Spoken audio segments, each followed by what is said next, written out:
Gugus Tugas Percepatan Penanganan COVID-19 Buleleng belum mengubah kebijakan jam operasional pasar dan toko di Kabupaten Buleleng. Kebijakan tersebut akan dikaji untuk mengikuti keputusan pemerintah Provinsi Bali terkait tatanan hidup Bali era baru.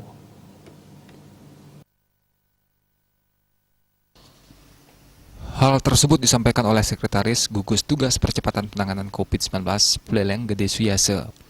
Menurut Suyase, kebijakan pembatasan jam operasional pasar dan toko masih tetap serta belum dirubah. Nantinya kebijakan jam operasional ini akan mengikuti apa yang menjadi skema Pemprov Bali dalam tatanan hidup Bali era baru. Skema tersebut sudah disiapkan Pemprov Bali dan akan berlaku pada 9 Juli 2020 mendatang. Maupun data pasien COVID-19 di Provinsi Bali kini menunjukkan peningkatan. Data di Buleleng termasuk kategori stabil dan jumlah terkonfirmasi positif COVID-19 tidak signifikan. Persentase kesembuhan sudah mencapai 91%. Dari segi kuantitas, pasien yang sedang dirawat di Buleleng menjadi yang paling kecil di Provinsi Bali.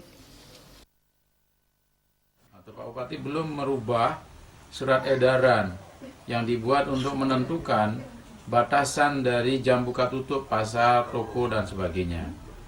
Namun bukan isu lagi kan? Karena untuk tatanan kehidupan era baru, itu sudah dikeluarkan oleh Pak Gubernur ya, untuk nanti akan berlaku ya mulai tanggal 9. Jadi hari ini kita sedang mempelajari semua tatanan kehidupan era baru dalam menghadapi new normal bahasanya sekarang ya.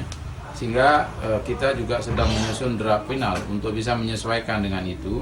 Apakah nanti termasuk juga pengaturan jam buka toko, pasar, dan sebagainya. Sementara itu, data perkembangan penanganan COVID-19 di Buleleng menunjukkan kasus terkonfirmasi positif secara kumulatif di Buleleng sebanyak 99 orang pasien. Pasien sembuh secara kumulatif 90 orang, yang masih dirawat sebanyak 9 orang. Komang Yuda, Bali TV.